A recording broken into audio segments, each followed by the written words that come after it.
Chris Tucker didn't want to be the poster child for smoking weed. He don't smoke weed like that. Right. He in the church. The Chris Tucker that we got now is Epstein Island Chris Tucker. Oh, Lord. Not Smokey. Oh, Lord.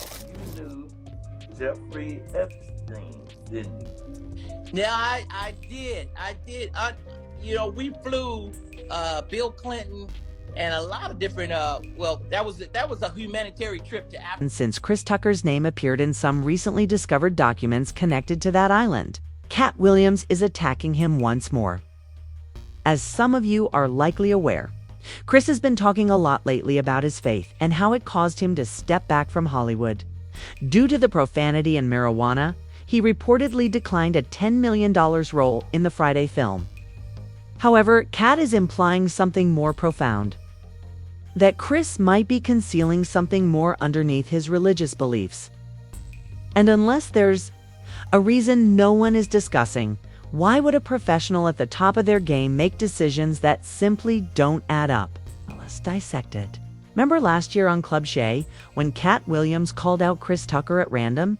And he said that this new Chris was not the same Chris from the 1990s. Then Katt mentioned that island, as if to imply that Chris might be compromised. The Chris Tucker that we got now is Epstein Island Chris Tucker. Oh, Lord. Not Smokey. Oh, Lord. Whew. If I didn't know no better, I'd tell you he's the greatest. I don't care what you say. What did Katt mean by this, though? Furthermore, how was Chris Tucker's name connected to the Jeffrey E. affair in the first place? It all began in the early 2000s when Chris traveled to Africa on the notorious Alita Express jet for a humanitarian mission. When questioned recently about that trip, he stated that he was unaware of the plane's owner and the difficulties that surrounded him at the time. Jeffrey Epstein, didn't you? Yeah, I did. We flew Bill Clinton and a lot of different, that was a humanitarian trip to Africa. Yeah. And I met him on that trip because it was his plane. I didn't know who plane we was getting on, but it was a whole bunch of dignitary people who was with a delegation. And yeah, I met him, and you don't know people, what they do in their private lives, so. Chris quickly put an end to the rumors that he flew to that Caribbean island and laughed the question away. He was on his private plane, and you could tell that it was a private plane because they called it, was it Lolita Express? Oh yeah, it was a private plane, yes, oh yes. But wait a minute, you didn't never go to that island, did you? No. I don't know where that thing at. And however, many people felt that Chris's response was strange because they couldn't understand why he laughed when asked about the island. We are all aware of the abhorrent events affecting that entire circle.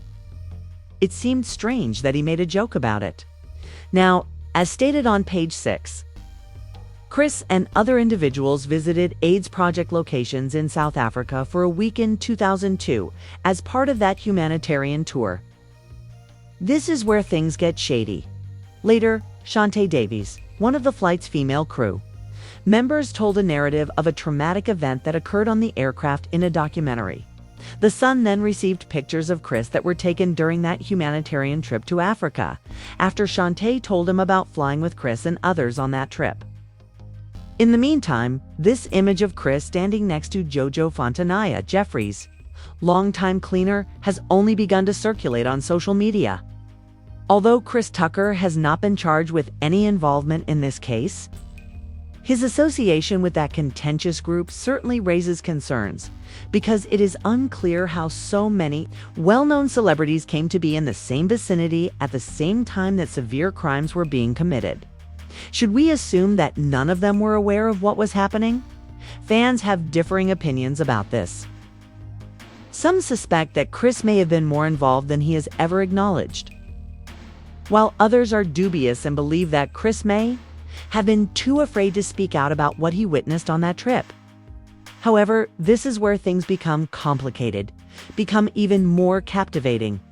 Chris has been discussing his faith a lot lately, and he has stated that his decision to leave Hollywood was largely influenced by his religious convictions. Chris declined a $10 million job in the Friday movie. For example, because he didn't want to be in a film that had pot usage and obscenity, according to Ice Cube. We were ready to pay Chris Tucker $10 to $12 million to do Next Friday, but he turned us down for religious reasons. Ice Cube said in response to a social media user who wondered if Chris left the Friday series over money. He was tired of smoking marijuana and swearing in front of the camera.